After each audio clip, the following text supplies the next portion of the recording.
you want to set a timer or anything? No, all good. I just wanted to make sure that it wasn't going to like crazily vibrate in my... Okay. So we're in.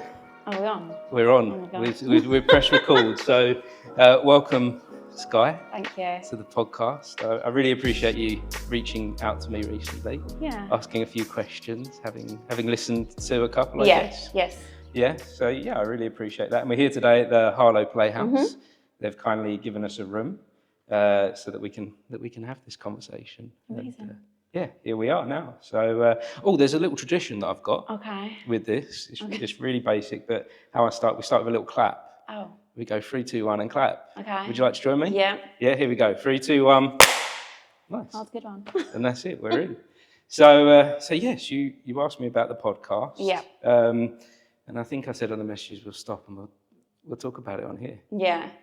I know, I've really got into podcasts recently. It's my thing. Okay. But I like to listen to them at night time in bed. Yes, yeah. I think it just chills me out. I've just found, I've been around for a long time, and I went on a podcast probably coming up 4 years ago. So that's a long time ago. But now I've just started to get back into them, and maybe I've got more time on my own to listen to them. So yeah. I find with podcasts, like I dip in and out. Like I'll have a period of time where I'll be like, I'm really kind of like invested in the conversations. And like this is just fitting into my life perfectly. And then I'll come away for a bit. And then I'll go back to it. And or find a new one. Yeah, or someone that you like has brought out a new one. Yes. But I love Jamie Lang. Jamie Lang, I don't know Jamie Lang. I love Jamie Lang from Made in Chelsea. Oh, okay. And he's got so many. Yeah. Like him and his wife, or him and his best friend, or now he's got one on his own where he's interviewing celebrities. And he's got loads of ones. I think they can grow, can't they? And I've been considering this in the directions this can go, because I started off with like one idea. Yeah. And now my ideas are spreading into different directions. Yeah. Whereas I'm conscious that this is working and going in the right direction. So I'm like, if I do another topic or do another one, that's like starting from scratch again. Yeah, and then I suppose you get an audience, don't you, that like this type what you're doing, and then you want to keep them engaged. Yes. So it's hard. Yeah, although I guess like doing multiple ones, you then could perhaps crossbreed the audience and like pull people in from different areas into each. Yeah. So maybe if I can find the time, I'll start to dabble a little bit without taking away the focus on this in my spare time. Yeah, of course. The spare time that you have. That doesn't exist. Yeah. So would you like to start a podcast then? Do you know what? I'd love to start a podcast. I've got the idea. I've even made an Instagram ready to go. I've got the logo, I've got everything. I've got an email account. Nice, okay. But it's doing it. So you've done. I like to call that bit like the fun bit. Yeah. That and then you just leave it. And because that bit's like the bit where you're using your imagination and you're using your creativity, and you're going, right, okay, it can look like this and it can feel like this, and you're building it all. But then there's like the work. Yeah, and it comes to it, and you're like, oh, where do I start? Exactly, where do I start? Yeah. Who do I start with? Where? Technology. What do I need? How do I put it on Spotify? Who's going to listen? What if no one listens? Yes, yeah. So actually, let's get into all of that then. But before we do, so one of the things when we were having a chat, I said to you, I've got this new idea about like introducing a topic at the beginning of the podcast. And I've never like asked a guest that before. I've always kept it quite chilled, relaxed. And I do the work as the host, like all the research on the person. But I was like, no, let's try something different. And then instantly I was like, actually, that's not really fair to like that doesn't work to the flow of this if I ask you to do anything. Yeah. But I guess naturally we've come to the topic for this podcast is podcasts. It's podcasts. Yeah, and we can kind of go from there. Yeah. So let's break it down then from like the start. So where to start with the work? First of all, just start. Just start. Like that's what I did with this was I just did it. If you watch my episode 1, me and my best friend sat down and we had a chat, and I did like a little intro that's really naff, and I did a little outro that's really naff and horrible, and it's so cringy to watch back. Like I'm like, that's not me. Who is that guy? Yeah. Like, that's not me. And yeah, the conversation is messy and I have no idea what I'm doing. But then I did episode 2 with another friend. And I think every time I've done this, I've gone with this principle of I'm getting 1% better every time. Yeah. And to start from a place of like having no knowledge and no skills in this field has actually worked in my favor. Yeah, that's a good point. And you learn, I guess, even from everyone that comes on, you learn more. So much. Yeah. Yeah, every single person has something to offer. Yeah. And I'm amazed by that. Like, this is pretty much a year into doing this now. And when I started doing this, a friend that I mentioned, I'm going to be doing this, I said, I'm going to be doing this podcast. And she went, I think people are all the same, like, and people don't really know anything. And she was just like putting people down as like human beings. And I guess we do sometimes, we're like, human beings are rubbish. But actually in doing this, I've just found there's just so much wealth and wisdom out there, and the connection with people is just so It's quite nice. interesting though, isn't it? Like, I think it's nice, like, just talking to people that you wouldn't actually normally always talk Well, how would to. this have happened if I wasn't doing a podcast? I know. And I've met over 100 people now in a year that I would never have. Yeah, exactly. met. And particularly in this industry that we call like the creative industry, actually how helpful is that to all of us to meet people in the industry? And networking. And I've also started to do some things where I've started to bring all those people together. Okay. So I've started doing group podcasts. I did this like circle where we sit around in a circle, and I made sure that the first one of those I did, no one knew each other. They all knew me, but they didn't know each other. So we came into this space of everyone was like, well, it started off a little bit, everyone a bit cagey and putting on that kind of like, this is who I am, like public persona. But within like 15 minutes, they all like let them barriers down and they all just became themselves. And they all know each other quite well now and become friends. And probably use each other for different things. Yeah. And then there's the WhatsApp group with this, that every guest, I invite them to be part of the networking WhatsApp group. That's and they all share what they're doing. See, they'll be on my podcast soon. Exactly, yeah. And then, exactly. And I love that. And it's like, well, that's exactly what this is about. It's all it is. If I'm being really honest, it is all about connection. Yeah. For myself and for the audience and for the literally like full circle, everyone involved. It is about connection. And I underestimated the value of that before I started this. I really did. Really didn't fully appreciate how important that is in life.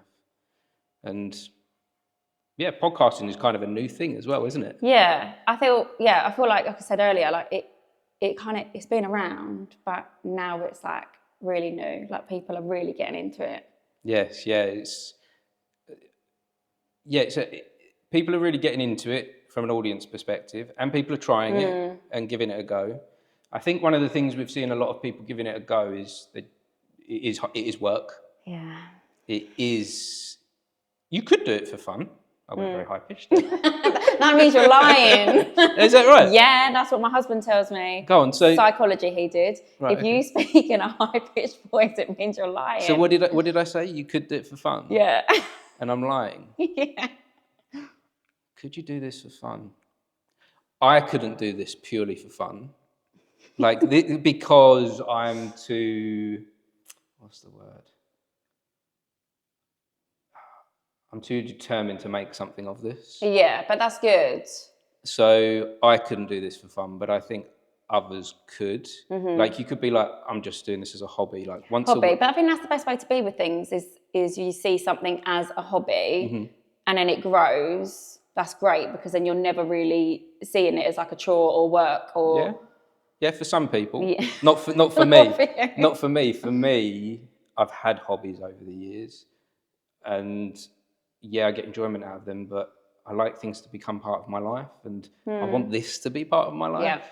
And for it to be part of my life, it also has to bring in an income. Because this past year, I've fully financed this all myself. Yeah. And haven't had an income source from anywhere else. So I'm kind of coming to the end of being able to a year in, I'm like, that's as far as I can go, investment-wise, financially. So this year has to be about making this stable. Yeah. I have to find a way to now, which I've got some ways too that I'm working on. I have to now like fuel this financially and fuel myself. Yeah. So yeah, I was lying. You were lying. I can't do this for fun, but I am having fun, if that makes sense. That's good. Yeah. So would you like to do it for fun, or would you like to do it for a business? I mean, ideally a business, but I think it will be fun. Yeah. But I think, yeah, ideally as a business, because that would work for me to have that, you know, like I'm not really doing a full-time job. I do bits, but I've got a young daughter, so I have to be around. So if I could do something that I enjoy and it was a business, and that'd be great. I don't think there's anything. I think some of us creative people, we feel a little bit of shame. I know, though, we never say like we don't have a proper job. It's so funny. Yeah. I've never.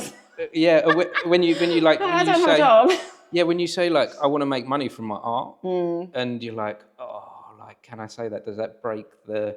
Do you know what I hate when people ask me what I do? Do you? I've been hate that question so much because I don't know what the answer is. No, you're a mum. I'm a mum. First of all, that's great. That's like that's an amazing achievement to be. But I completely get that. And for years, I was trying to be an actor. Yeah, me too.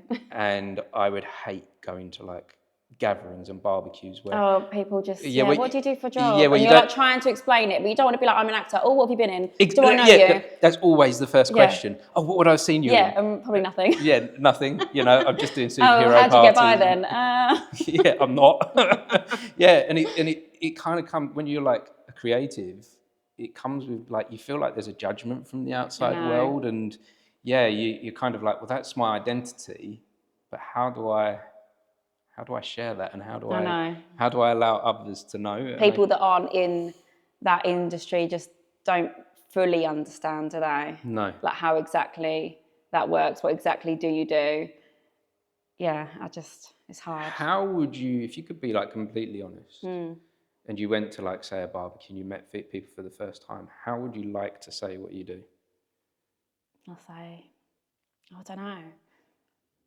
I don't know, because I always say something and I'm like, and then I feel like you said, I'm always trying to like rectify or like justify should be the word, like what I'm actually trying to say. So I don't actually know I'd love to just round it up in one title. Yeah. But I don't know what that is. Because I do so many things. I'm an actor. I'm an actor. I'm a creative. I'm a mum.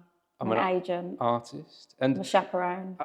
I think for me, like it's just being proud of yourself. I know. And being fearless of what other people think of you. And that took me till nearly 40 to get there. So it's not like an overnight thing.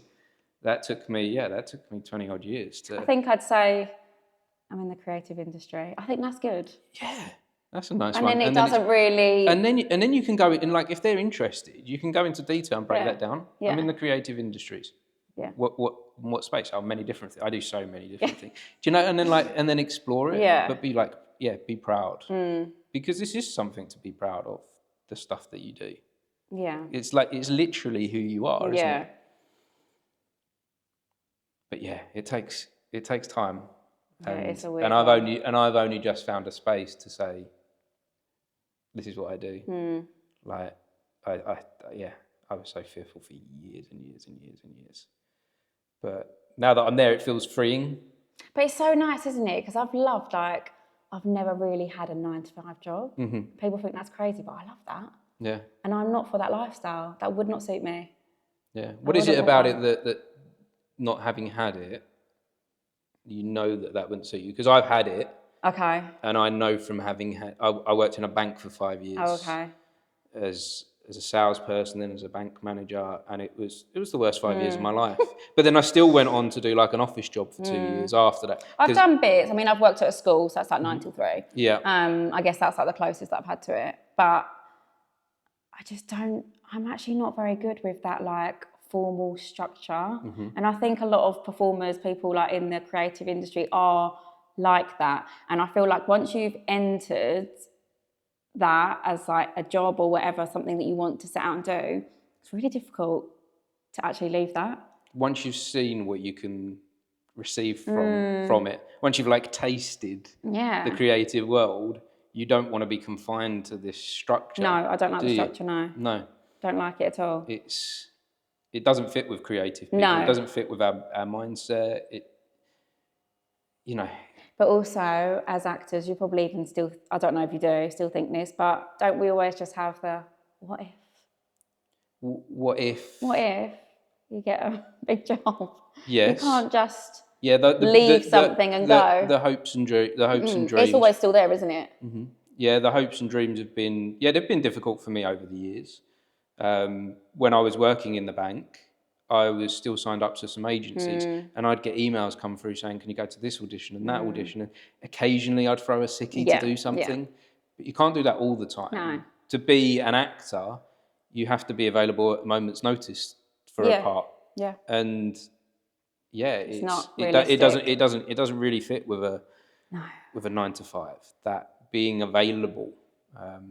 But then how do you earn an income? I know, exactly. How and do it you always live? goes back to that. How do you actually live and do your passion? So for me, it came down to a choice of sacrifice. A choice of, do I want, when I was working at the bank, I was at the top end of it. I was earning 50,000 a year. So that's like quite comfortable. Yeah. That's good for my kids and my wife, and doing, like having the nice car, having the home, having the holidays, and like that was all comfortable. But then I was a mess. I was not being the greatest dad that I could be. I wasn't spending the time with my family that I could do, and I wasn't happy every day. Like every day I was miserable. Even very early on, I realized, I felt this, I just wasn't being me. But I still persisted with it because I was like, I have to do this for the car, for the holidays, for the family. Like, I have to do it. But then towards the end, when I realized I don't have to do it, it was like, what do I want? And what do my kids really want from me? Do they want me to be a good human and a good dad, or do they want all the financial stability? So it is a sacrifice. Yeah. And if you can push through all of that, I guess being a creative is maybe not for you. Yeah. Because there is that as well, that not every person that thinks they're a creative or thinks they're an actor or a singer or a dancer, maybe the lifestyle isn't for them. Yeah. I had someone recently on the podcast, a good friend, and she's come to the realization that as she started to go into the auditions, that this isn't the industry she wants to be a part of. When she saw how the business side of it worked, she was like, no, thank you. No, exactly. I've been there a few times or seen things and gone, I don't know if I'm actually really cut out for that. You have to be a particular person, don't you, to have the knockbacks and, Yeah, well, I like I say, acting for 20 years, I didn't have any huge success. Tiny little parts here and there. Lots of days of very little money coming in, having to do side jobs, side hustles, and real struggle in that time financially, and a real struggle to do the career as well. And it took me 20 years to say, this isn't the career path that I want to follow. But it's finding, so I've kind of done that a little bit as well. I mean, I haven't given up completely on the acting stuff, but my daughter does it now, and I've found other career paths in. I feel like when you're in it, you won't ever leave, whatever it might be in the creative industry. If you are that right kind of person, you absolutely love it, you will find something in it. So like my daughter does it, and then, I see her working, and I've just become an agent, which I love, and I love that side of it, seeing. Because you're in a great position to understand the industry. You're in a great position to understand, because you've been there. How it all works and how it comes together. And seeing their faces when you can tell them that they've got a job is just as nice as if it was you, because you can feel like, oh my God, imagine if that was you and you've just been told you've got this job. It's lovely. And in some ways, that's more rewarding. Yeah. Isn't it? Yeah. In some ways, maybe that's a way that can be more fulfilling than actually doing it yourself. Yeah. is to be able to like give to others. Yeah, exactly. So how long have you been doing this business for then? So I have worked for an agent on and off, a different agent for the last 2 years, just became friends with the lady whose agency it was. And I did an internship because I really wanted to learn. That was kind of I'd call it like a backup plan, but actually I just love it now. So I wouldn't like to label it as a backup plan, but that was the thing. I said I'd stay in the industry. I'd love to learn how to be an agent, and did an intern. I think it was like lockdown. So I was like, I'll do it from home, and it was great. And I learned everything. And then they just used me 2 years since for if any of the agents went on holiday and things like that. And I thought, oh, do I start my own? Because I want to do it for the kids. This was mostly adults. And then I was like, the whole thing about the podcast, oh, where'd you start? How'd you do it? And then something just popped up and they said, oh, we're looking for someone to look after the kids. So I said, oh, that's what I want to do. And then it just came together. So I'm literally just starting it now. Brilliant. And so you've got a little bit of a background in it, but now you're just starting. I'm just starting. Yeah. So they're an established agency. So, they've got everything that they need. It's just they've started taking on a couple of the kids and they've realised that it is only expanding. They haven't got the staff to do it. Why not do, someone that wants to start out, they can help me as well and I'm helping them.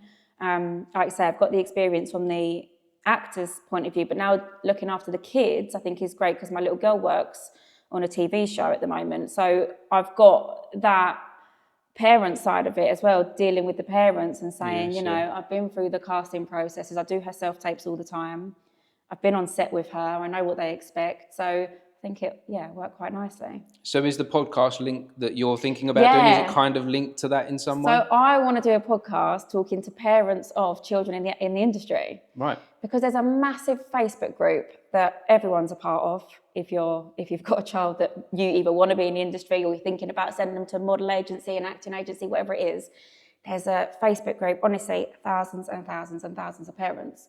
And I just thought, we're all on here and you're scrolling through trying to find information.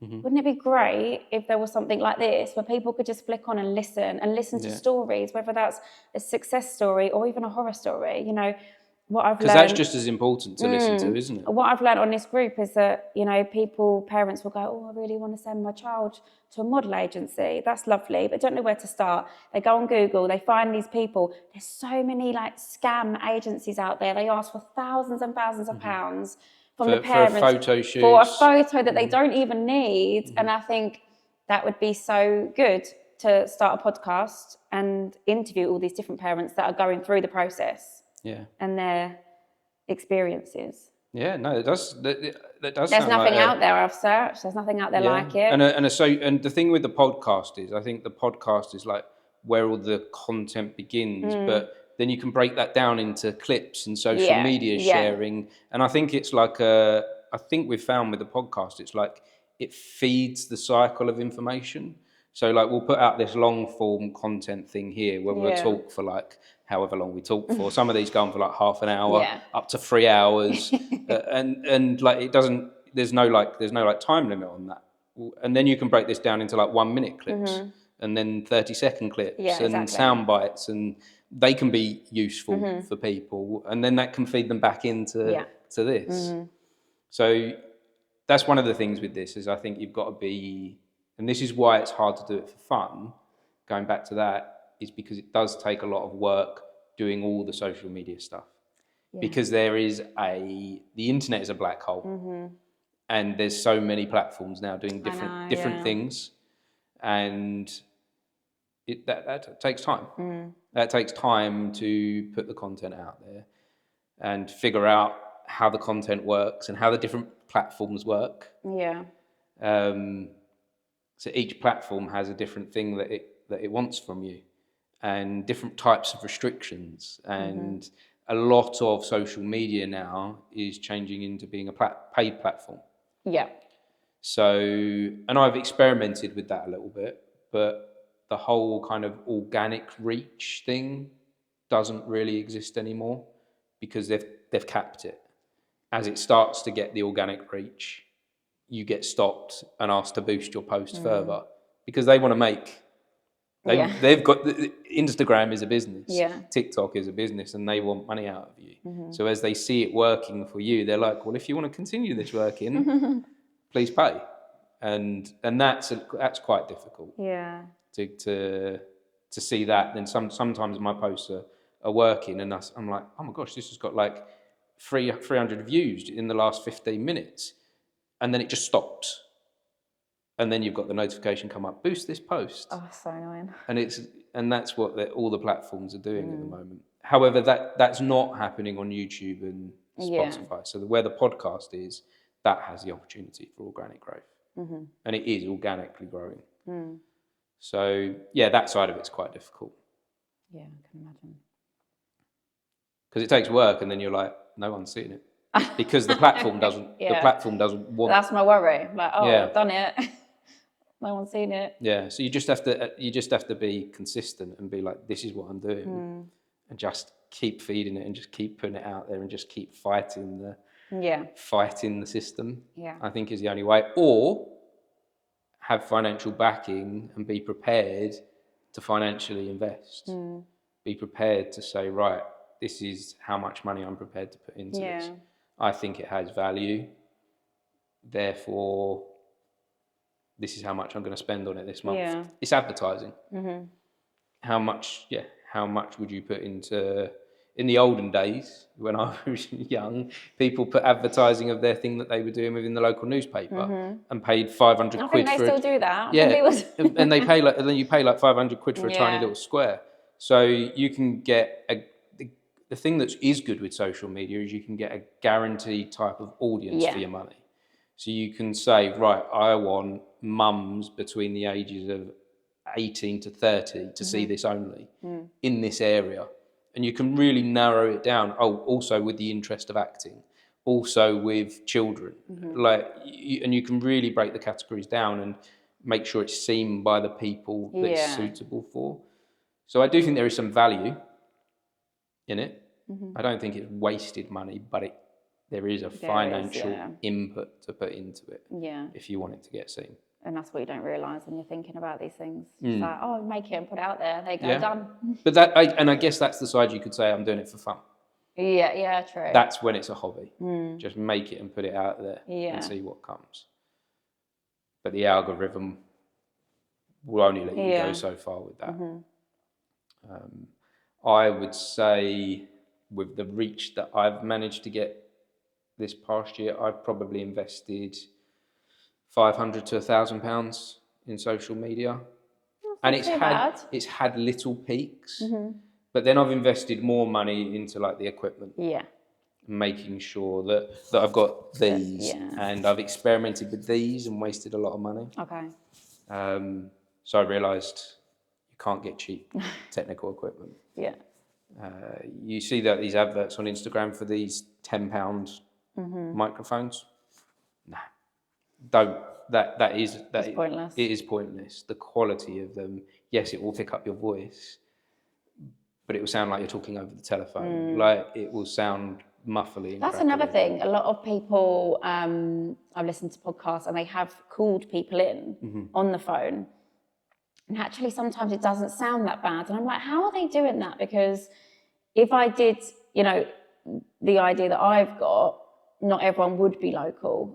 So I'm thinking as well, how do you do that in a way that I can't give someone a microphone? How do I know that they're going to actually sound good? So again, you can use Zoom for free. I did wonder about that. That's 40 minutes now for free though, isn't it? Yeah, so you've got 40 minutes only, and then it ends. But I've started paying for a service called StreamYard, and that I can host up to 10 guests on that. It records locally on my device and their devices. Oh, okay. So at the end of the conversation, they've got a copy that they can do something with it if they wish. And then you can stream that live up to 10 different platforms all at the same time. So you're reaching out with your reach with the live feed as well as doing it on your podcast. But then once I've recorded that, I then take that into an editing software. I've got an editing software that's called Filmorama. Okay. And it's very user-friendly. Like, if you know how to use a computer, you know how to use Instagram, you can use Filmorama. It's not complicated. Okay. that costs about a subscription of about £100 a year for that. Or you can get a more detailed version, like a more complex thing called Adobe Premiere. That costs you about £3,000 a year for that software. But I'm using Filmorama at this level, and I'm going to continue to use that. And what you can do once the sound's recorded, so I can tell in this room right now there's an echo. Yeah. And once I put it into Filmorama, I can reduce the echo in there. That's good. I could reduce it and make it even clearer if I could afford Premiere, but I'm not quite. Yeah. Have you ever done a podcast with someone on the phone? Not on the phone. No, Okay. no, I haven't ever done it. What if you did? What would you do? How would you navigate that? You would have to get some software for recording on your phone, I think. There is recording software, but then I would guess that would probably cost just as much as StreamYard to have that. And I can use StreamYard just for voice. It doesn't have to be video. So yeah, if someone said to me, I just want to do a voice call with you, I'd still use StreamYard. Okay. And again, it's just so user friendly. And for their end as well, they just click on a link and they're there. Do you think then some of your guests might not want to be filmed? Is that? Well, yeah, I don't know. It's just the idea of it, and I've just listened to some on Spotify where they've called someone up or something, and I think, oh, like that actually doesn't sound bad quality. They're on the phone. How have they made that sound like they're almost in the room? I would guess there must be an app out there to record your phone calls. Okay. And then they're perhaps tidying up and cleaning the quality in something like Filmorama. They must be doing something afterwards to clean it up and tidy it, because the phone quality can be bad. Yeah. But then also, so I did one of my most listened to episodes is one that I did over StreamYard, and one of the guests, their Wi-Fi kept dropping out. Okay. So I had two guests on there, and one of them, he kept going crackling, and he kept freezing. But me and the other guy, we were having a laugh about it. It was quite funny about him keep popping back into the conversation randomly. And it's one of the most listened to episodes. Right. And people have said like they really like the authenticity of it, that it's not pristine. Yeah. That it's not That's another perfect. thing that I wondered, because some people do the whole edit it completely and like they'll cut if it goes wrong or something, and then they make it how they want it. But then now people are doing like uncut. Yeah, so all of it, when I put this on YouTube, unless we have like a major problem or like a meltdown or someone says something, they're like, I shouldn't have said that. Yeah. That's offensive. Or the only bits I've ever cut out is when someone has mentioned someone by name. Oh yeah. Like a friend or a co-worker. You could be in this country. You have to be careful of like the laws for broadcasting. Yeah, I know. That's another thing to consider. And so the main thing with that is basically don't mention anyone by name. Yeah. As soon as you mention them by name, they can sue me as the host and the guest for allowing that to be put out there into the world. So I cut that if that's done. And that's only actually happened twice in over 200 of these where I've had to cut that out. But yeah, I put out the uncut version that's pure warts and all like mistakes. And then I put out what I call nuggets. So I put out up to 10 minutes maximum length, where it's a section of the conversation. And then the other things for social media as well. So like the clips, the shorts and the bits like that. And then I'm putting those out as well, that they go up to like a minute maximum. So yeah, there's three different things right now. And I could do more. Yeah. Like this, I've got so much content to play with. I could do so much more. And I guess I could do more later down the line if things get quieter. If it slows up, I can come back to stuff. This like we were saying, there's just so much wealth and knowledge within these conversations that there's so much content to pull out of it. Yeah, exactly. Do you ever talk to someone twice? Yes. About something different? Yeah, so my best friend who did the first episode, we did the first episode just to find out what it was we were doing and work out if we could do it.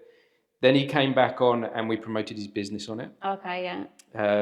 And that's my most viewed one on YouTube. So he's Father Christmas. Oh. So he does Santa on Zoom. Oh, wow. So he started in 2020 Yeah. when no one could go to see Father Christmas. He started. That's quite a good idea though, because it sounds really weird, but as a parent point of view, I don't know if I love the whole Santa thing. Right, okay. In person. Yeah. I don't. Yeah, and there's a lot of parents like that. And there's a lot I of find children. it weird. There's a lot of children that don't engage well with it as well. So I've played as an actor. Yeah. A good side hustle to do every Christmas is play Father Christmas. Yeah, I used to be an elf. Have you? So you know what it's like being in the room where you see sometimes the kids just scream. Yeah. And they don't want to be in that environment, but yet they do want the magic of Christmas. Yeah, they do, and they know who he is because he's everywhere at Christmas. Yeah. They kind of want. So actually, that is a really good idea. Yeah. Especially having someone that would say like their name and like know them. Yes. Because I remember when I did that job. And if we hadn't had the time, we'd try and make it obviously magical and whatever, but we didn't have the time to tell him. Because sometimes it'll be really busy, won't it? Yeah, so we'd be like behind Father Christmas, like mouthing out, 3, like this. And you're like, oh, this is not good. If they turn around, you're like, trying to cover up. But no, that's a really good idea. I think I would prefer that as a parent. Also, because then you do that every year and stick with the one person. Yes. I don't understand how these children, I've been to houses, right, and they've got them all on the fridge. It's all different people. How have they not I think what it is because there's time between, it's a year between each visit. Sometimes when they put all the pictures out on the fridge. And he looks slightly different and they've all got different. And I'm thinking, how do they not notice that that's not the same person? Yeah, like, so my kids came to see me as Father Christmas. What? Are they young? My son was looking at me like, there's something wrong with you. But my daughter. Did you put on a voice? Yeah, I do. Yeah, I have a Father Christmas voice. Yeah. No, I have to have a Father Christmas. I'm trying to think if I can do it now. Hello. Like it's just hello there. They all sound the same. To be yeah, fair. exactly. And yeah, my daughter, she went with it, but my son was like. Was he a bit older? He's a bit older. Yeah. So there's 3 years between them. I think he was about 10, and she was so she was like 7, 8, and he was 10. And yeah, she fell for it, and he was like. Yeah, I've seen you before. I'm not having this. But he didn't say anything. No. And actually, I need to sit down with him and say, do you know that that year Father Christmas knew everything, but that was me. And I think that worked. Yeah. Nicely. But yeah, getting back to the podcast and with it for my friend's business.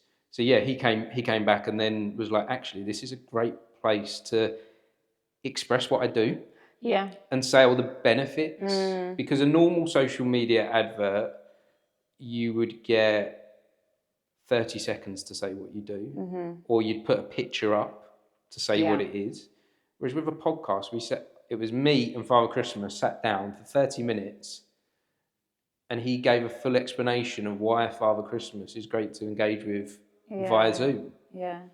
And he got business that's so good. And work from that. You'll get business from me this year. Yeah. No, he's great at it, and he has a sustainable business that he does every year now because he has returning customers. Yeah, well, because they know I would return. They book him in straight away, so they have him 1 year, and they're like, right, next year I'd like this time and date. Yeah, and they've got it in the calendar, and they know they're coming back, and it just works nicely for some families. So I had him then. Then I brought him to my circle. Okay. And then he's on my anniversary because that year is on the 30th of July from when we sat down. Soon, congratulations. So that's like next week. Yeah. That's a week today. Yeah. So his episode goes out on like the anniversary one because it's like cemented. So I've had him back 4 times, and actually on the 4th time when he came back, he was like, I want to do this properly now. now that you know what you're doing. Yeah. And I'm listening, and he's like, he listens to all of them, and he's like, now I listen to all the others. I'm like, why do you give everyone else that treatment? Like not me. Like I want that. I want that now. So we did it properly. Yeah. I think so. Anyway. Yeah, and so he's come back. He's come back multiple times. So do you have anyone that you think you could start this with? Yeah, my very you good have a friend. friend? Yeah, very good friend who has been in the industry with her son for a very long time. Yeah, he's 16 now, and I think he started when he was about 7. And she's got like all the first-hand experience, all different, roles, taking him abroad, agent stuff, performing arts school that he went to. Yeah. So loads of stuff. So that was my idea. Yeah. Start with her because I know her anyway. Yeah. So you'll have a little bit. You'll feel comfortable. Yeah. Yeah. There won't, because when you meet I'm meeting strangers now. We didn't know each other half an hour ago, did we? But I think the first time I met with someone that I didn't know, it's a bit like, they're gonna figure me out. Yeah. They're gonna, imposter syndrome kicks in. Yeah. Like they're gonna realise I know nothing. But once I've done it a couple of times, I was like, I'm fooling everyone. Like, yeah, exactly. Yeah. So start with the people you know. Yeah. I see it as like circles. Like you have your close circle, friends and family. And there'll be a couple, to be fair. There'll be a couple maybe that I'm not as close with, but I could definitely like go after. And then there'll be like friends of friends then, won't there? Like, yeah, exactly. And I think as well, people feel quite privileged when you reach out to them. I think my friends of friends have become friends now. And I know that they are grateful for the experience of sitting down and having a conversation. Yeah. Strange. I know, but it's so nice. I love it. Yeah, and I love talking. Yeah. So it sounds like this would suit you perfectly. Yeah. And maybe this is. And what also, you should be doing. like if you're interested in it and you're interested to hear what people have to say, is obviously very important. Yes. And I am, as much as I do like a chat, I'm quite a good listener. I do like to listen. I think that's key. Yeah. I think that I'm talking quite a lot today. But I think, but I think it is, only because you're asking me some questions, and that doesn't often happen. I'm practicing. Yeah, you're practicing without even like knowing it. But yeah, I think, listening is more important than talking with this. I think I've listened to a few podcasts where the host does too much. Yeah. The host, and I switch off quite quickly with that, because it's like they're doing it for their own ego. Yeah, and you're not actually listening to the point of why the person's there, because they're not getting a chance, or and you're like, why is the guest here? This is just you continuing to do this. Listening is the most important thing as a host, and knowing when to shut up. Yeah. Which like from relationships I've been pretty good at. I think I've learned them skills in just normal human relationships. Like over the years I've been like, okay, I don't need to speak anymore. And actually you can use that pretty well in this. Yeah, that's true.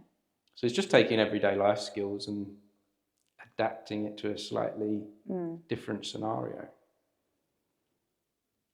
So when do you feel like you'd be ready to reach out to someone?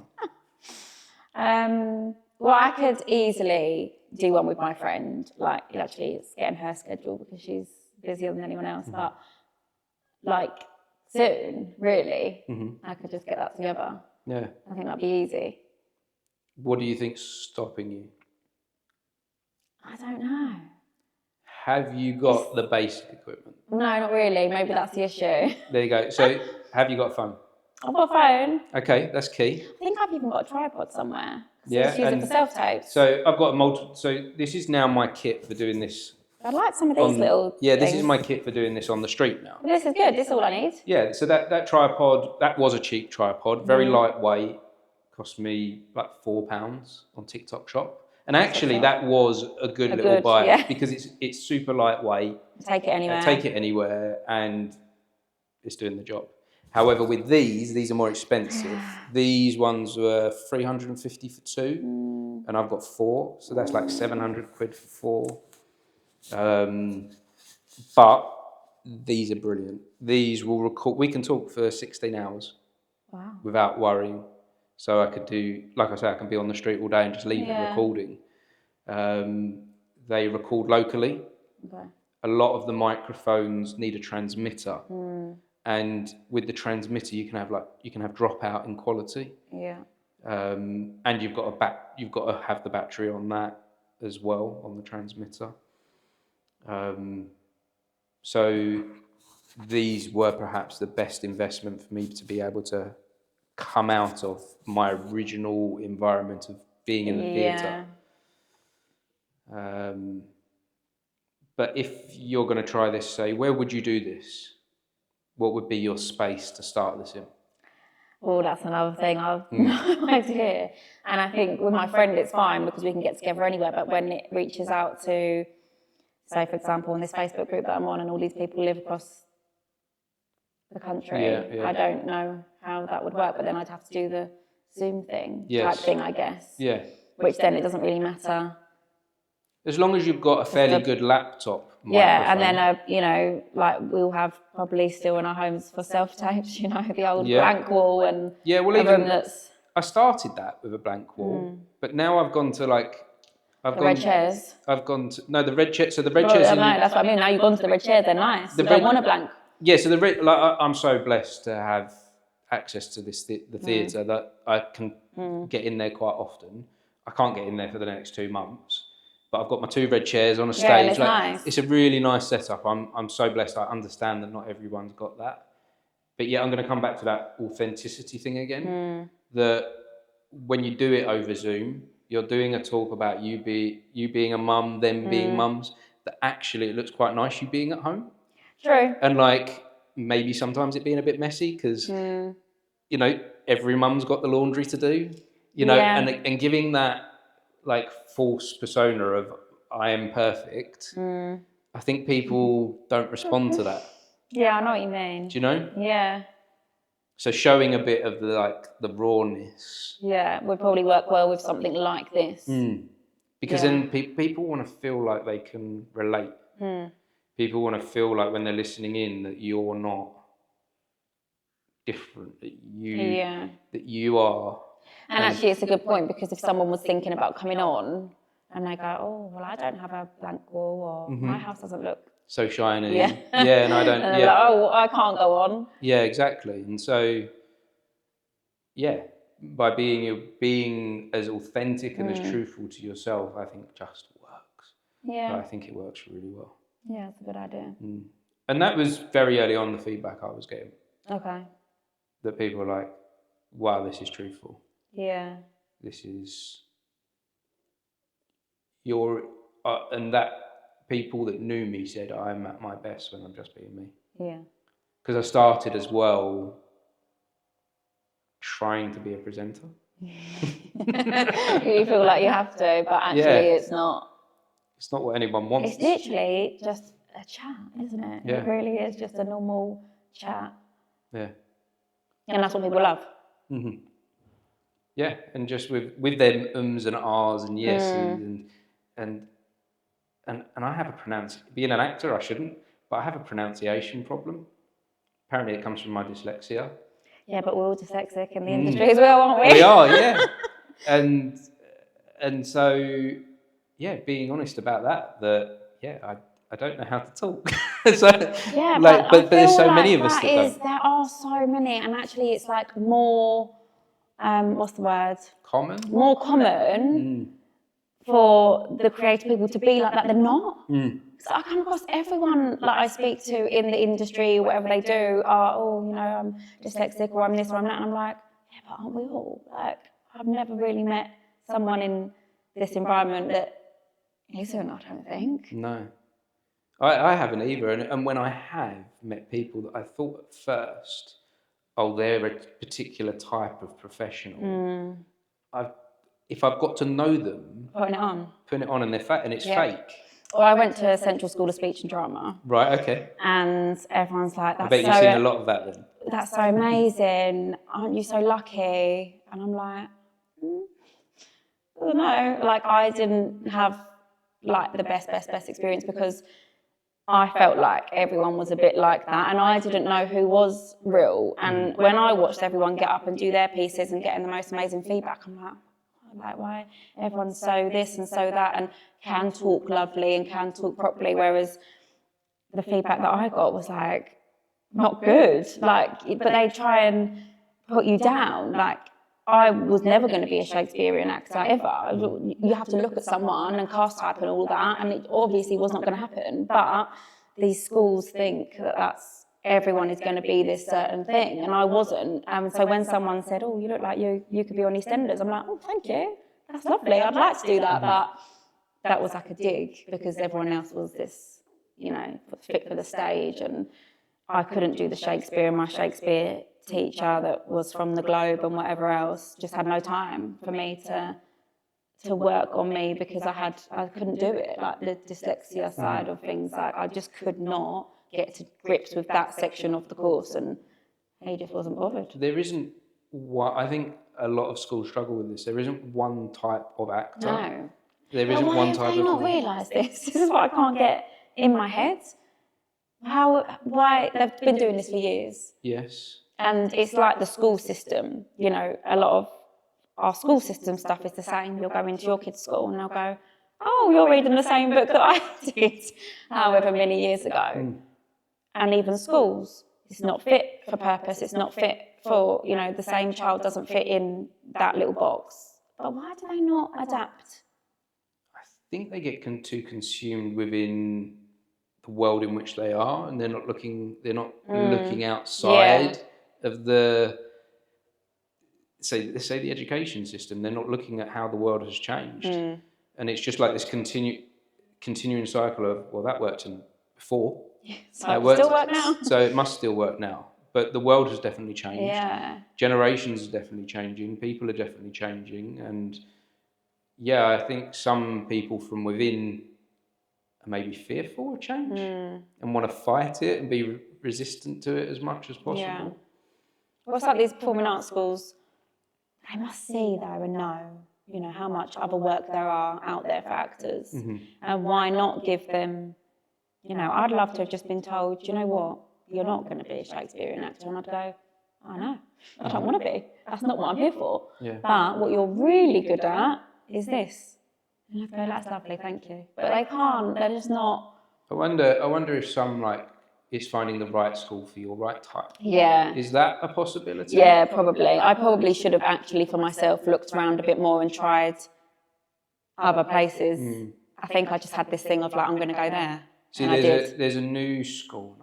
The name's gone from me now, but my daughter's hoping to go to it. Oh, really? It's in Stratford. Okay. It's the Robbie Williams drama school. Yes, I was talking about this someone the other day. I can't remember what it's called because I was at a performing arts school and there was parents talking about where do they go from here because they're looking at sixth form options and things like that. And I mentioned that one as a possibility and I could not remember the name, but I said, it's quite local. It'll come to us later. Yeah.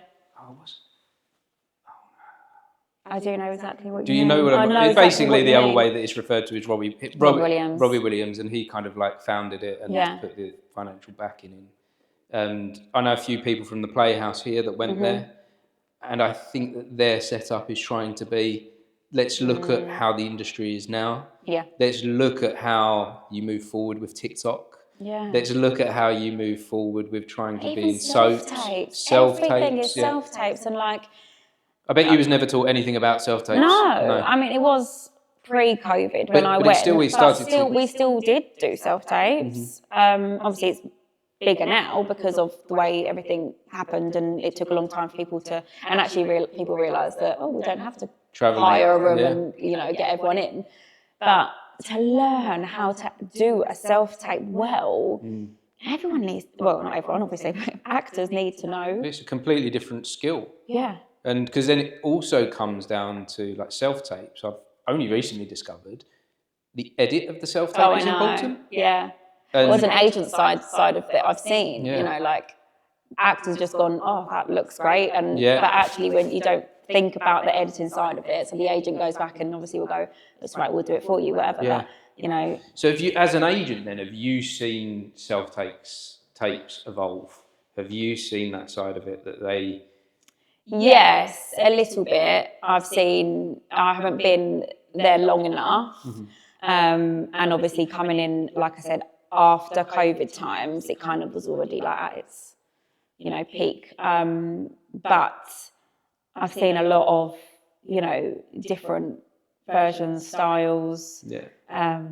you'll have the same actors that come with like, that it's going to come in and it's going to be absolutely amazing. They've got their setup and they've paid for their equipment and it works. And then you might have someone that's, not done one, maybe they're more staged, and then they've got one in, and that's when, these people are like, well, you actually don't know how to do one because you've never really had to. And then they've done one and you're like, oh, can't send that off. And you can't, because these casting directors now do have that expectation of this is what we need and want. Even down to, landscape, has to be landscape. Yes. Not everyone knows that. See, I've got a little bit of a problem with the needs and wants of casting directors. Oh, don't we all? Because it really doesn't fit with us being an artist. And it, like that whole thing we started this conversation with, structure.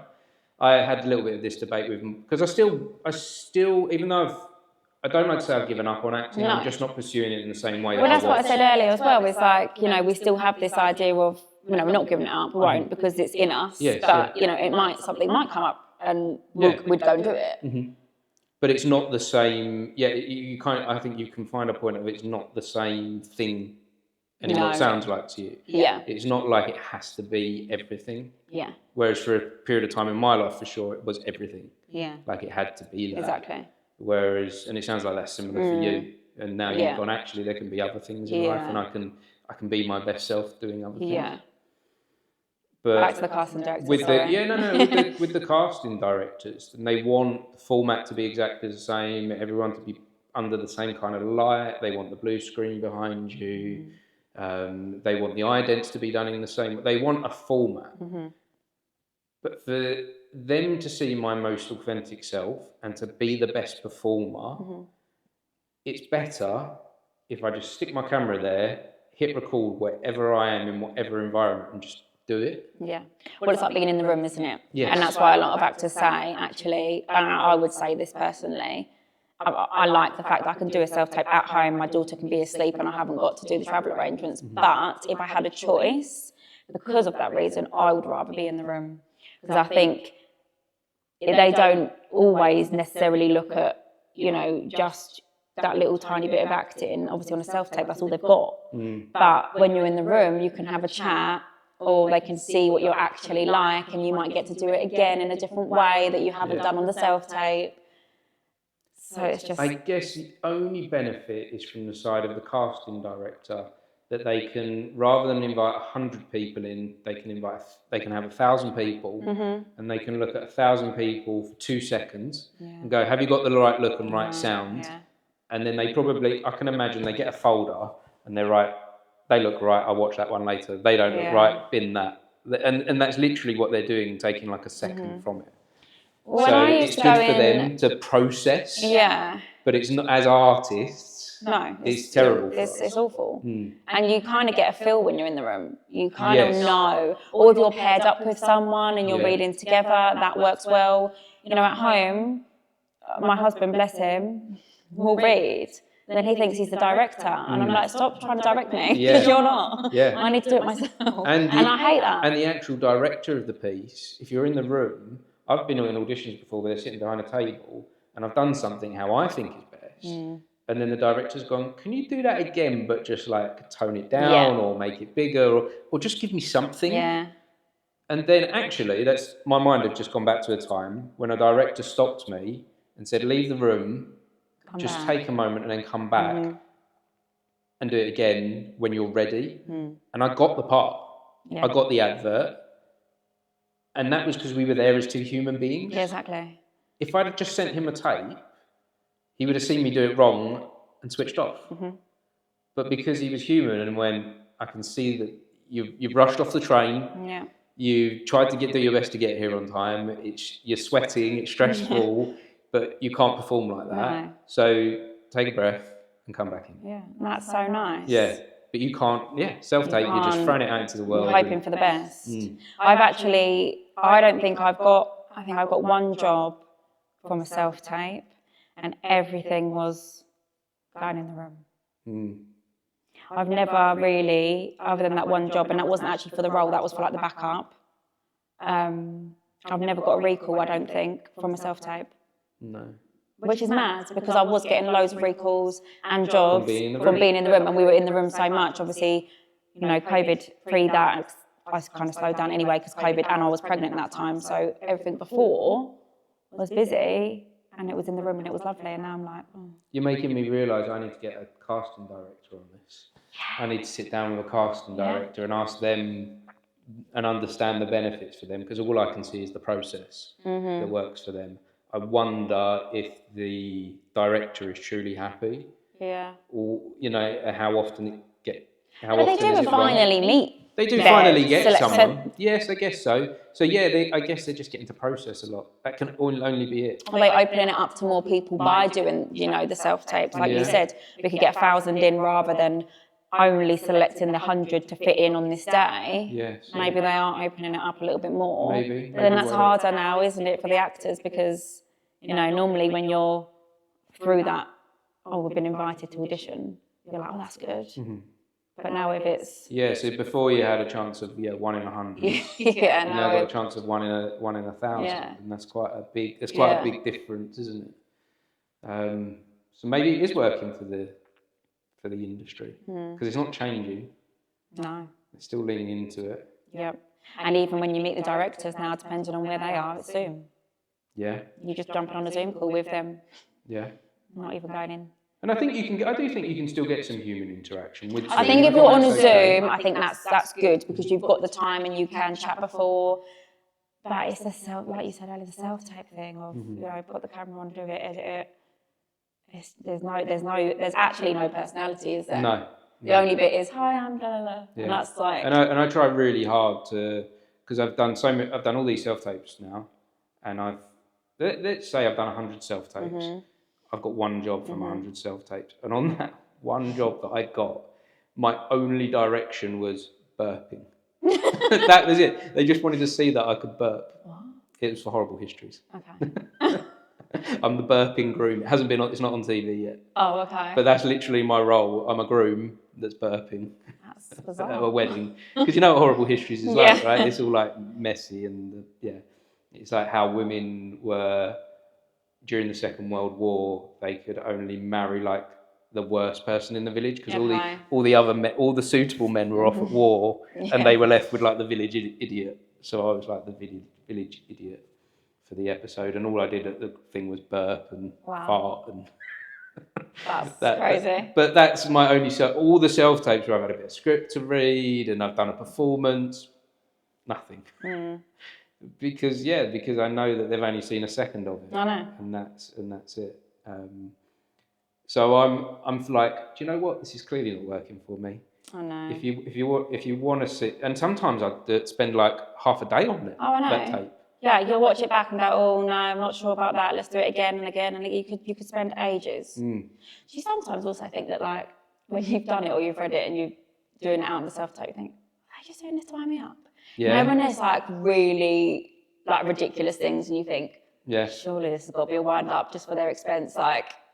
Yeah, that. And the other one I think is sometimes the direction is written down so poorly that what do they really expect me to do? Yeah. So, or they're doing that on purpose to try and get like different takes on it. Yeah, or again, do they not? Is that not real direction on a note? It's not really proper direction in acting, is it? No. So like the last one I did was for commercial for a clothing brand, quite a big clothing brand, and the direction was: imagine you're driving a car and a woman stands in front of you and it's pouring down with rain, and then she gets into her car, it's a convertible, and she opens up the roof and letting the rain in, and she drives off, and your kids are screaming in the back of the car. Is this a self-tape? This is a self-tape for me to do. And I'm like, like what? What do you want? And there's no dialogue. That's there's no dialogue. You read it and you're like, right, okay, that's fine. And then when you're filming it, you just feel absolutely ridiculous. Yeah. Because you're like, I'm not saying anything, but I know I need to look. Oh, like nice they want rain. me to respond to all this stuff. I know, it's bizarre. And it's like, but I'm just looking and like I can literally do it now. Like, like. And then you can overplay it. Oh yeah. Because like no one really. But then in those notes of he looks like this, he looks like that, but I still really want a natural performance. Yes. So a natural performance would be that, wouldn't it? Like just nothing. But they just ask for a lot. I'll never forget, because I love telling this story. When my friend was auditioning for drama school at the same time, she got further along the process for one of the schools than I did, and she got down to like one of the last rounds where they're in the room together and doing like the workshop type thing. And they asked her to do her monologue as a dying mosquito. Okay. So she had to be a dying mosquito whilst performing her monologue. I was just like, what did you even do? What do you do with that? Yeah, where do you And I thought, they've just got to be having a laugh. Like, there's no way. And if they didn't intentionally put that out there for a laugh, they are going to be having a laugh once it comes in, aren't they? Imagine when you're in the room with all the other people auditioning and you get that, and then someone else gets, you know, a really easy, lovely, whatever they have to be. Yeah. And you think, oh, I have to be a dying mosquito. Yeah. I think you should get in. No. It's different. And yeah, what are they really looking for within that? Oh, good idea. Just for a laugh. That's what I mean. It's got to be. There's just what is the point and the purpose of that, other than you having a laugh. I did a commercial casting once where it was like, you're coming through the door and you're holding a cup of tea, but you need to balance some biscuits. And it's like, then you're walking over. And I was like, are you joking? Like, don't forget the tea's hot, but you need to balance this. And then you're walking, but there's something in front of you. So you, what? Yeah. You're just there, like just looking. Do you know like, it's so refreshing to hear another actor talk about this stuff, because I literally did this Clothing brand one like 2 days ago, and I was like, I just feel like such an idiot. Yeah. So it's like really nice to hear that others feel like an idiot as well. Oh my god, I feel it's as an agent side of it as well, watching it back.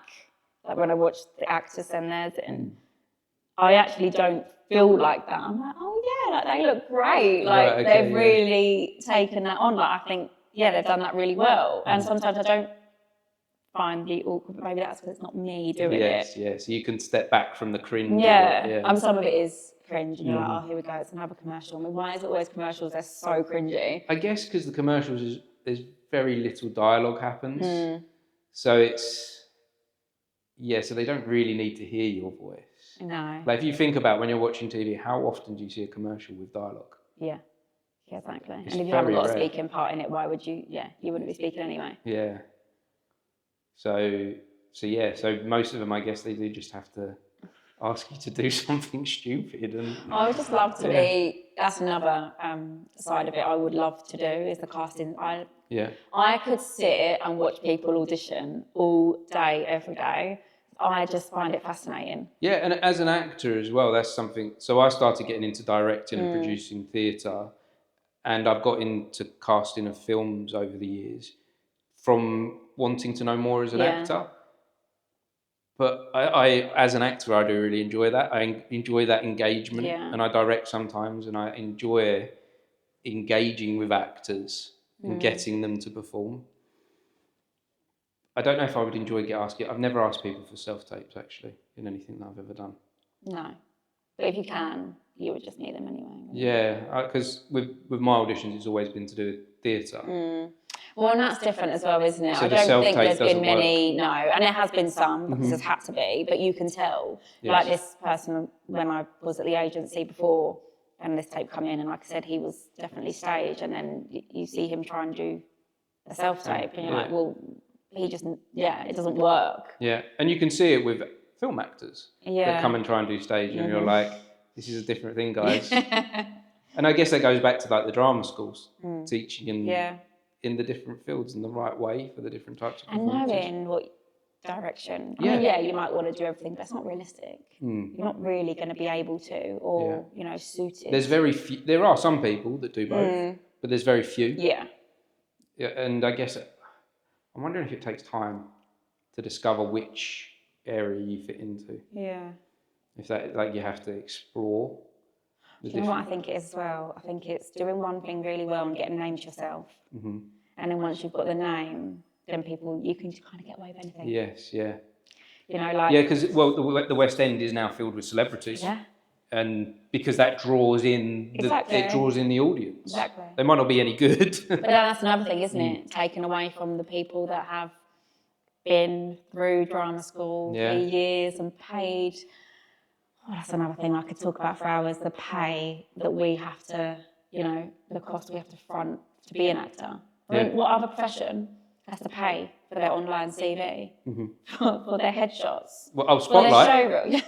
And it's gone up again, I've noticed, because they took it out of my account, and I'm like, why has it gone up again? Yeah, well, every now and then I dabble with not being on Spotlight. Well, this is the thing, and I think, now that I'm doing this, do I just come off it? But I just, the little thought about it where I'm like, I don't want to let go of it, because I've not had a break from Spotlight since I was 13. And that's a long time. And I just hate like the idea of parting. And then I go, oh, what if I can't get back on? Yeah. Because it's hard. No, it's hard to get. Well, so Equity are challenging that at the moment. Okay. That if that actually fits within law, and that we are the only industry professionals that have to have an online platform for our CV. If we don't have that online platform, we're not seen as a professional. No. And we can't get a job. Which is crazy. And my daughter's now coming up to the age where she can go on Spotlight, and I think that's amazing. I know, you know, all about it, and I love her to be on it. And I'm like, that's too costs I've got to pay. Well, here's something that I do like to tell as many people as possible to.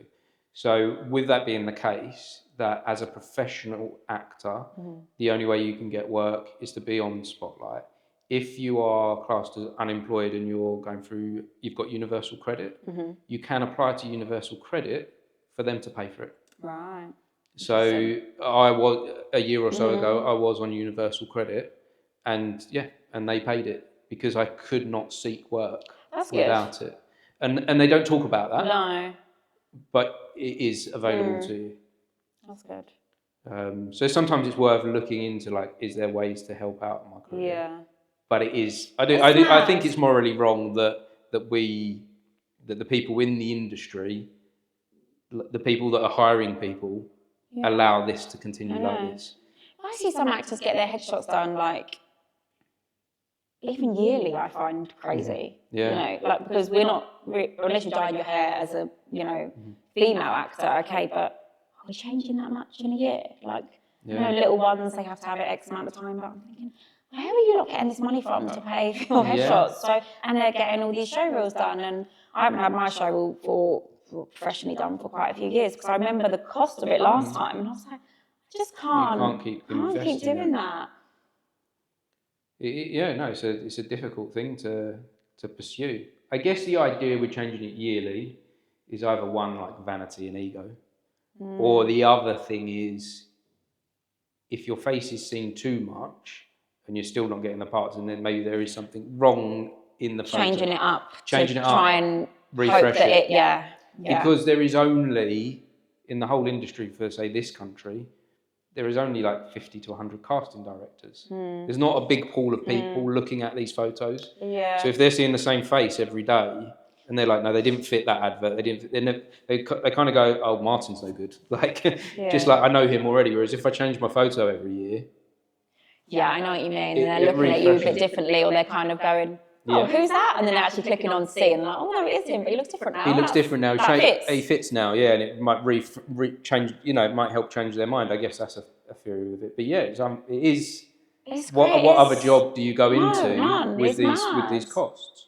That's one thing that I just, it does. But then this is all what I call like the artist's sacrifice. It's that choosing. What do you want? What do you really want? Like, do you want the stability that a normal job like working in a bank can give you? Or do you want to put yourself out there in the world and invest in yourself and not have the stability for the craft and the art? So that's a tough one, and takes time to get to. But it sounds like you've got to a good place. Would you say so? Yeah, I do feel happy with how everything is at the moment. Doing different things in the industry. Yeah, I'm happy with where it is. So, with you, if we go back a bit now, where did it start for you wanting to be in the industry? I didn't. I never did, no. I wasn't a child that was like born for the stage. Absolutely was not for me. Oh, really? Yeah. If you ask my mum, my brother and me were both the shyest children in the whole world. My mum said we didn't speak to anybody. We probably started talking when we were about 11. Right. I'm not joking. Yeah, similar, very similar. Yeah, we just didn't speak to anyone. And I dreaded drama at school. I absolutely hated it. I remember so clearly doing it at primary school and being like, absolutely not. Am I standing up? Or when they make you read from the textbook, not for me. Not for you. Not doing it. My brother's the same. My brother's probably was and still is more shy than I was. And then something really random happened. I was like 13 and my mum put me into like a model agent thing or something. And I thought, whatever, I'm having some pictures done, nothing's going to come of it. And then they started sending me to auditions and I was like, I don't know what an audition is. What do you think what inspired her to do that? I've got no idea. I think she genuinely saw it in a newspaper. And I was like, you could do that. Yeah. So she saw something in you. Yeah. Well, no, she probably thought her daughter was amazing because that's what all parents think. I don't think I had any potential for that line of work whatsoever. Like I might have looked cute or whatever, but I was 13, so I was a teenager then. Maybe I was a bit younger, 12. Anyway, sent me this thing, and then I was getting auditions, and honestly, even at the audition, I was like, why am I here? Like, this is ridiculous. And the first one that I went to was 500 kids, like it was ridiculous.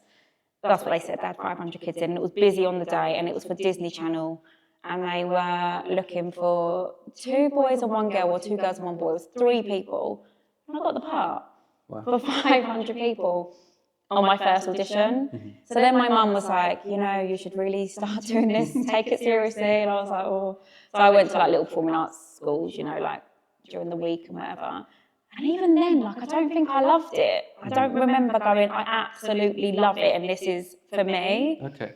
It just grew. I just booked jobs and I got... So you don't remember a moment of being like, yes, this is what I want, this is who I am? I think when I was a bit older, so like, for that period, I was just like, it is what it is. Like, I didn't think anything of it. And then when I was a bit older, I actually got like a fairly decent agent and I was auditioning for like big projects. I was going in for Nickelodeon, I was seeing the same casting directors. I got down to the last few to play like Barbara Windsor's, younger self and things like that.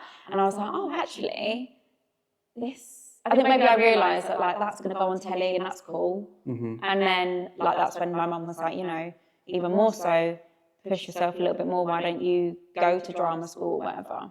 And I took it more seriously and just saw myself doing it. But I didn't ever really like go from a young age, oh my God, I just love acting. Like my little girl now, if you see her, I say, oh, she's made for it because she's such a personality.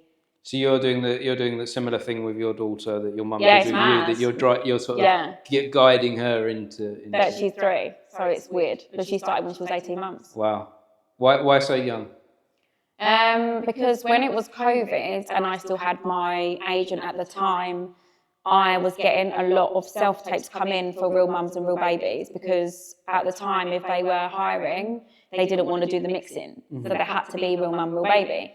So we were getting loads of auditions and obviously she was only a baby for like commercials and things like that. And I was like, actually, if this is going to continue, maybe that would work. Maybe we could work together. And then she just got a little bit older, whereas, she wasn't represented by my agent, but she just kind of tagged along with me. And someone had said, will you get her own agent? And I was like, not for the modelling stuff. Like, like I said earlier, like all these, there are model agents. And it doesn't come across horrible, but I didn't see her as a model baby. No, but she was this massive chunky like. Well, you understand the industry. Yeah, and I knew where she would work, even from like 18 months, and I was like, no, she's not going to go on like, this model agent and be like, on Next, and I didn't see that for her, and actually it wasn't really the way that she went anyway. I was like, if she, when she gets older and she can perform, amazing. So yeah, put her on, and since she's been with her agent, she's not stopped working. Wow. Yeah, so she has done. We did a commercial together, Fisher Price. That was really cute. Nice. And and it's memories, which I love, and I keep all of her self tapes. And I was showing like a potential client for the agency like I said, oh, how do we do the self-tapes for the children? I said, well, this is what I do for mine, how I set it up. She was like, oh, she's just like so cute. And this is when she was like just turned 3, and I was like she was amazing, like the self-tape. And I think, she is made for it, and she works on set now, and I'm like, I love watching her on set. What would you do, or how would you feel if she wasn't responding well to it or didn't want to do it? Because I know, having with my 2 kids, they've been sometimes difficult to get them to go to clubs. Yeah. And I've always tried to actively guide them into things like they went to a drama club every weekend, and karate and swimming. And sometimes there would be a fight to get them to do the thing that I know is good for them. Once they're doing it, they love it. Yeah. But just to do, when it's business, how do you deal with kids and get them to understand the importance of what they're doing? It is hard, and I don't think she will understand, obviously, now. She doesn't understand at all what she's really doing, but I know that she likes it when she's there. And I always say to everyone, while she's there and she's happy and she's enjoyed it, that's fine. But, as she does get older, she might say, I don't want to go there anymore, I don't want to do that anymore. And again, that's okay. She has to be happy. I don't want to come across as like a parent that's pushing her into it, because I don't think I necessarily, she hasn't really got a choice. She's too young to make that decision at 18 months on an agency, but I knew that she would do well, and she has done well. And I think what a great experience. And I didn't send her she never had to go to a nursery or anything like that. But I always say to people, I actually think she's learning probably more being on set. And, she still has a little nursery type room where they play with the toys and the other children are there, and she's got chaperones that work with her on one-to-one. And I think she's having a great experience. She's learning loads.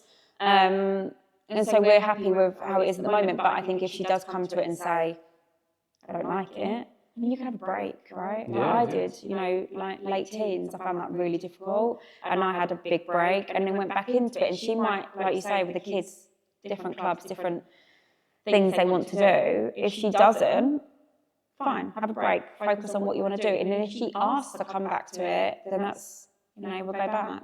I guess with doing this, every production that you get involved with as well is going to be a different experience. So you can have a good experience. I think the majority of times, I might be wrong for when it's young kids and parents doing it, but from my experience, the majority of the time, I've had a good experience. Yeah.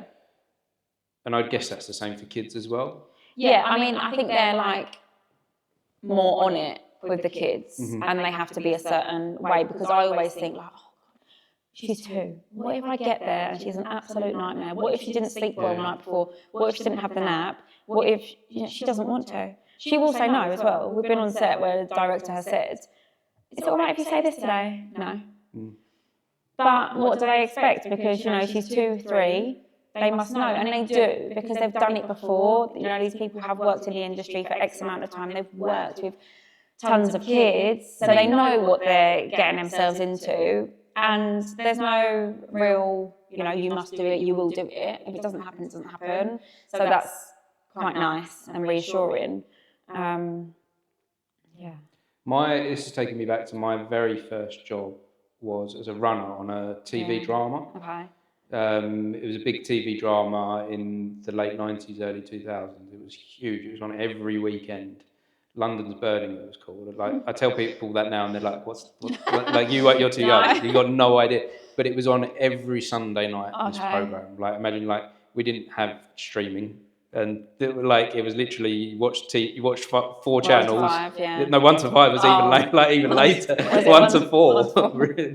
5 came around, I think, 2001. It's not important anyway. Anyway, so the 5. No, well, it was a big thing. When 5 came on... Do people still watch 5? I don't think so, but when the first day of 5, everyone turned on to see what it was. But yeah, anyway, so yeah, it was massive, this programme, on every Sunday night for 6 months of the year. Right. And the whole, everyone watched it. Why 6 months of the year? Because it was like a drama series rather than a soap. So it's it was a little bit like EastEnders. Okay. But it was only half the year, I think, because the budget was bigger. Yeah. Because it was essentially about a fire brigade, and they'd be saving people from burning buildings, and Right. then it would be all the dramas that are going on within their life. So I think the budget was too big to be the same format. What's the other one that's only on like Casualty? Is it? Yeah, Casualty. On, like once a week. Casualty was exactly the same. But London's Burning had a bigger budget, and that's kind of why it stopped. Okay. Because it was houses on fire every week, and so that costs a lot rather than a person in a hospital bed. So it's exactly the same as Casualty, but about fire brigade. Well, anyway, my first job was working as a runner on that program, which was a brilliant experience. But that was my first interaction with how a crew dealt with children, and it wasn't a good one. Okay. They needed the kids to cry, and they were 2 or 3 years old, and to get them to cry, they were squirting them with water pistols. What? Yeah. So that's bullying. Right? That's bad. And I wasn't old enough to go. I knew it was wrong. I was in the room, but you can't. And I was like, they've got these tiny little kids sitting there playing with toys. And they're not crying or screaming, they're just happily playing with the toys. And they're trying all these different things to get them to cry, not working, all right, squirt with water pistols. And I'm like... That's terrible. I'm like 16 and I'm like, I just know this just felt wrong. But yeah, I wasn't old enough or mature enough to speak up. But I think, God, if that was happening now... was their parents like chaperones for them? I don't know. No. I don't know. I don't think it was... if they were fine with that, which isn't good. No. I wouldn't be. Sometimes you'll have like the parents have to be there, or sometimes parents aren't there, and I don't know if it depends on the age or whatever it is. But then again, like if it goes back to which I never ever want anyone to think I am, like the pushy parent. If they were that type, would they have just sat back and gone, well, that's what they need to do. So that's this is you're getting paid. This is prime time TV. Everyone's going to see this. And you need to do it because you're being asked to do it. Yeah, I don't want my kid not to be seen on TV now. Now we've got this far. Now that you've got through the audition process, you're sitting down, you're on the film set. I don't want my kid to be sent home. No. So am I going to force them to cry? No. Well, that doesn't happen. Okay. I've not seen it happen, but I know where my daughter has worked. And is working, they're very protective of the kids, and they say to you as soon as you kind of sign up to these things, the child is in their best interest, and if they are not enjoying it, straight away they'll say, we've monitored it for X amount, we don't think they're enjoying it, we think, it's time to call it a day. And I do respect that, because I think, why would they just continue to push a child that's not enjoying it? I'd rather them say, it looks like it's not working, and that's the end of it, and then you move on. And, she has other things that she loves. She loves horse riding, which is another really expensive hobby. She likes the expensive ones. So, she might want to go and focus on that. No, I think it's good with kids that we give them different things. I've done similar. I've shown both of my kids the stuff that I've enjoyed and tried to show them that direction in that world, because that's what I understand. My daughter's thrown herself into performing 100%. Yeah. Whereas my son has gone, he turned, when he got to about 17, he went, this is not for me anymore. Yeah. I don't want to do this. Yeah. And I think that is one of those prime ages as well, where they really discover who they are. Yeah. I remember I found that really difficult when I was just, auditions slowed down and I wasn't old enough to go to the performing arts schools, and I think I was going to college, and I was a bit do I want to continue this? Do I want to... it's really hard. And it also, for the casting age, I found was really hard. There wasn't a lot of work for that age group in particular. And I think even so, now when I talk to children in the industry, parents of around that age, there's not a lot of work for them. When you go over the licensing age and things like that, it's difficult. Or stage, you have to be X amount of, height-wise, and it's a really hard age. But going back to when I was younger, I think that's the reason that I love my daughter being involved now, is because we were such shy children. I think the number one best thing that's come out of the whole experience of the industry is how I am as a person now. And even, going back to the normal jobs, just being able to talk my way through interviews is from my drama experience. Yeah. And I think everyday life, talking to people, and if she can be like that and learn, like, that's amazing. And you know what? That's what. So my son doesn't want to pursue any entertainment career, anything in creativity at all. But yet he's so good with people, and I put that down to the drama classes. It's so important. It's so important. And I think in schools, it is, as much as I hated it as a child, it obviously encouraged me and made me, you know, do this and be the way I am. So I think it's so important to be in schools. Have that, even if it's just an after school club or you're inviting everyone to come and attend. What are your hopes and dreams for your daughter with this moving forward in the ideal way? What would you like to see the future look like for your daughter? It's so hard because I have like so many back and forths of like, oh, do I want her to stay in it? Because I know how hard it is and how like soul destroying it can be going through it. And then I have the other side of like, oh, but it's so nice and I love it and she's doing so well, and will she only just grow from here? But I guess just going back to what I've just said, if I'm being honest, it's just down to her having a lovely experience and growing as a person and being, you know, who she wants to be and being able to do that because of the experience that she's had. And if she doesn't do anything after this, just looking back, like I've made her a scrapbook already of every single job that she's booked, you know. Amazing memories. I know, and I think how incredible, you know, at that age you were on this, like, you know, not a lot of children were, like, even if that's what it is, I just think that's amazing. And we're all loving it, you know, like, you know, mum put on the telly and there she is, and it's like, it's lovely. It is. That's an amazing experience for a family to have together. What advice would you give to anyone that is initially coming into this? A new parent that's thinking, do you know what? I would like for my children to get into the industry. I get asked all the time, oh, I think, you know, my daughter could do this. Can you give me some experience, like, what's it called? Give me some advice, like your experiences and things like that. And I always say, that's lovely, it's well and good, but you have got to have the time, first and foremost. You've got to have the time, because if you're in a 9-to-5 job as the parent, but you're thinking your child can do it, that's all well and good, but you've still got to take the child to, you know, the audition that might be in London, and then if they get the job, they go in, they're travelling. You've got to have, you know, can you live with someone calling you up and saying, oh, there's a casting tomorrow, can you come? Like, how is your work going to fit in with that? How is your lifestyle going to fit in with that? I think before you even get into it, you have to think of that.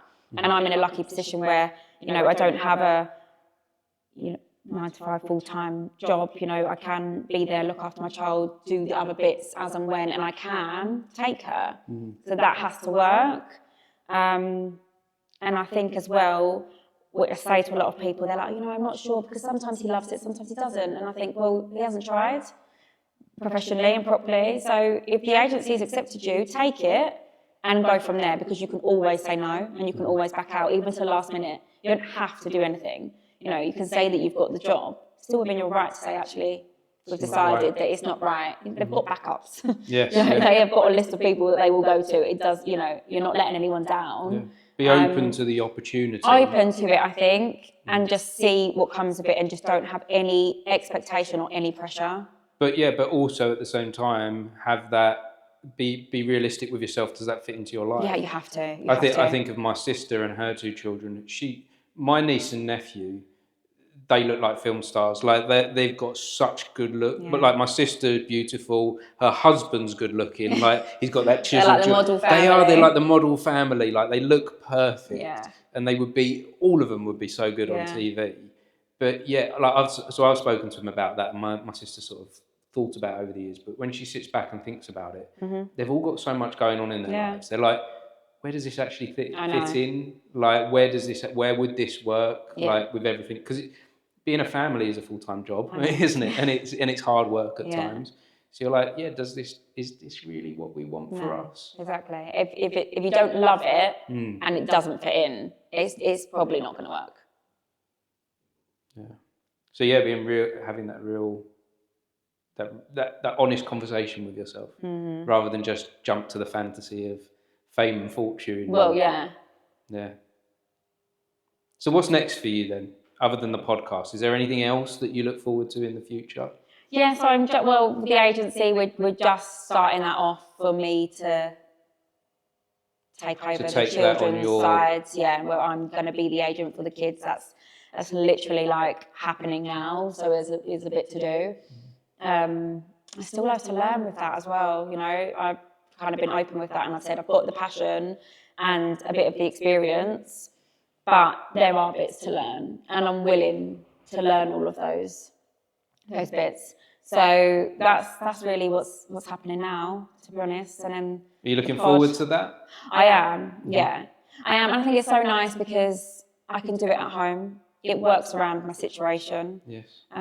Even if I'm taking my daughter to places, I've got my phone, you know, like it's you know, we do so much on our phone now, emails, things like that. I can do it from wherever, and I think that's nice. Yeah. And I love it. You sound really driven. Yeah, do you know what? I've always just had this like thing more so with the kids. Like I just love, I feel like I can spot the talent. I'll go to theatre, see the kid on stage, and I'm literally in tears. And I think, what is this parent doing watching? Like I'd be at the front every night in tears if that was my child. And I just love it. I used to have a performing arts school that I used to run locally.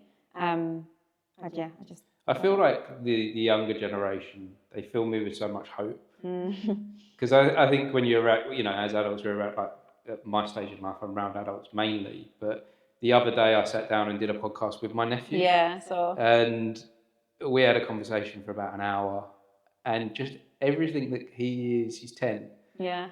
And everything he said to me was just wonderful. I know, yeah. And just so like, what a wonderful outlook he had on the world. And I know not every child is going to have a great outlook, and comes from, you know, he even recognised how privileged he was to have to come from a nice home. Yeah. And I was just like, yeah, you're the future. Yeah. Like, and I feel, and I'm so pleased about that. Yeah. The future does. When I look at them, I'm like, the future looks bright, and there isn't anything to worry about. Yeah. So I can imagine that kind of feels the same for you when you're working with them or for them. Yeah. Yeah, definitely. And I love to see like the growth. Mm-hmm. You know, I had the performing arts school a good few years ago in the local area, but now that I always said to the parents, because they were gutted when I sold it on and everything like that, I keep in contact with loads of them still, and I'm really good friends. And I closed that down in 2019. It's been a while, we're still in contact. And I've now been able to reach out and go, I've just got the agent. I've told you I would do it one day, and I'm doing it. Are they still interested? And I'm going to be signing up some of the children that I taught that back then I thought were amazing. And I did do little bits, you know, not as a proper agent myself, but I knew casting directors, so I'd see stuff on social media and I would submit them for work, and I did get some people some work, which was amazing. But now I can actually say, we're going, you know, we're doing it. We're doing it properly now, and I love it. Good. And I'm thinking about I really want to see you start doing this podcast.